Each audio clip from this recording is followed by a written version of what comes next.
आज की तारीख में पेमेंट मतलब यूपीआई, यानी चाय की टपरी पर 10 रुपए की पेमेंट करनी हो या फिर मॉल में हजारों रुपए की शॉपिंग की पेमेंट, बस एक यूपीआई है ना। देश में यूपीआई के इसी बढ़ते यूसेज को देखते हुए एनपीसीआई यानी national payments corporation of India ने यूपीआई के नियमों में कुछ बदलाव किए हैं ताकि ग्राहकों को यूपीआई इस्तेमाल करने में और ज़्यादा सुविधा हो और यूपीआई ट्रांजैक्शंस को और ज़्यादा सुरक्षित और सुविधाजनक बनाया जा सके। क्या है ये बदलाव, आइए जानते हैं इस रिपोर्ट में। नमस्कार, मेरा नाम है गुंजन मित्तल और आप देख रहे हैं मनी 9। दरअसल यूनिफाइड पेमेंट्स इंटरफेस के सुरक्षित सफर में एक बड़ा बदलाव करते हुए एनपीसीआई ने अब एसएमएस आधारित वेरिफिकेशन की पुरानी और थका देने वाली प्रक्रिया को खत्म करने का फैसला लिया है। अब इस फैसले का आम ग्राहक पर क्या असर होगा, ये भी जान लीजिए। क्योंकि कभी आपने गौर किया है कि जब भी आप अपना फ़ोन बदलते हैं या किसी नए यूपीआई ऐप पर रजिस्टर करते हैं तो आपका फ़ोन साइलेंटली एक एसएमएस भेजता है। अक्सर इस एक एसएमएस के लिए आपके फ़ोन में बैलेंस नहीं होता या नेटवर्क की वजह से ये फेल हो जाता है, जिसके लिए आपको घंटों परेशान रहना पड़ता है। लेकिन अब आपकी इसी टेंशन को हमेशा के लिए ख़त्म करने का प्लान तैयार है, क्योंकि अब एनपीसीआई यूपीआई के लिए एक इनविजिबल सिक्योरिटी अपग्रेड लेकर आया है, जिससे अब आपको डिवाइस बाइंडिंग के लिए एसएमएस भेजने की ज़रूरत नहीं पड़ेगी। ये प्रोसेस ना सिर्फ एसएमएस फ्री होगा बल्कि पहले से कहीं ज़्यादा सुरक्षित भी होगा। तो पहले जान लेते हैं कि डिवाइस बाइंडिंग क्या है और इसको लेकर नियम क्यों बदले जा रहे हैं। अभी तक का नियम है कि जब आप यूपीआई ऐप जैसे कि गूगल पे, फोन पे या भीम इंस्टॉल करते हैं तो ऐप आपके सिम को बैंक खाते से जोड़ने के लिए एक आउटबाउंड एसएमएस भेजता है।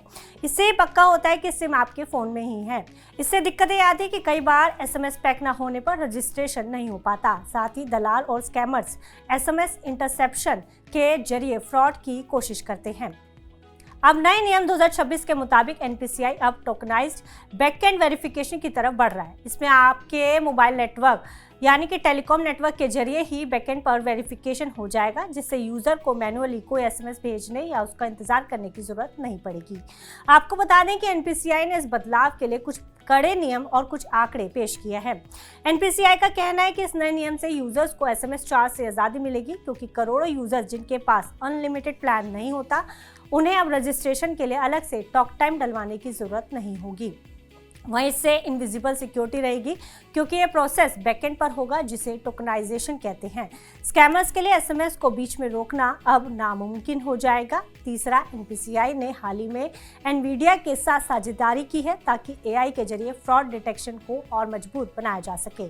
आपको बता दें कि भारत का डिजिटल पेमेंट मार्केट 2026 तक $10 ट्रिलियन पहुंचने का अनुमान है और यह नया कदम इसी रफ्तार को बढ़ाने के लिए लाया गया है। आपको कुछ नए यूपीआई रूल्स भी बता देते हैं जो आपको पता होने जरूरी हैं, क्योंकि सिर्फ एसएमएस ही नहीं, एनपीसीआई ने कुछ और बड़े बदलाव भी किए हैं। पहला बदलाव बैलेंस चेक लिमिट से जुड़ा है, क्योंकि अब आप एक दिन में एक ऐप से अधिकतम 50 बार ही बैलेंस चेक कर पाएंगे। इस बदलाव को सर्वर पर लोड कम करने के लिए लाया गया है। इसके अलावा इनएक्टिव आईडी क्लीनअप भी नए नियमों में शामिल है। अगर आपने 12 महीने से अपने यूपीआई आईडी का इस्तेमाल नहीं किया है तो उसे ऑटोमेटिकली डीएक्टिवेट कर दिया जाएगा। तीसरा है फास्टर रिस्पांस, यानी अब ट्रांजैक्शन फेलियर कम करने के लिए एपीआई रिस्पांस टाइम को 30 सेकंड से घटाकर 10 सेकंड कर दिया गया है। अब इससे आम आदमी को क्या फ़ायदा होगा? अगर आपने नया फ़ोन लिया है तो अब बस ऐप डाउनलोड करें और नेटवर्क वेरिफिकेशन से तुरंत शुरू करें। दूसरा, एसएमएस न जाने की वजह से जो रजिस्ट्रेशन अटक जाते थे वो बीती बात हो जाएगी।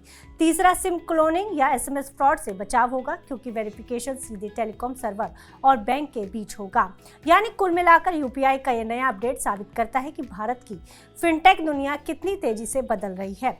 बिना एसएमएस के वेरिफिकेशन ना केवल आसान है बल्कि ये हमारे डेटा को और भी सुरक्षित बनाता है। हालांकि तकनीक कितनी भी एडवांस हो जाए, आपको अपना यूपीआई पिन कभी किसी के साथ शेयर नहीं करना चाहिए। फिलहाल इस खबर में इतना ही। आप बिजनेस से जुड़ी अन्य खबरों के लिए देखते रहिए मनी 9।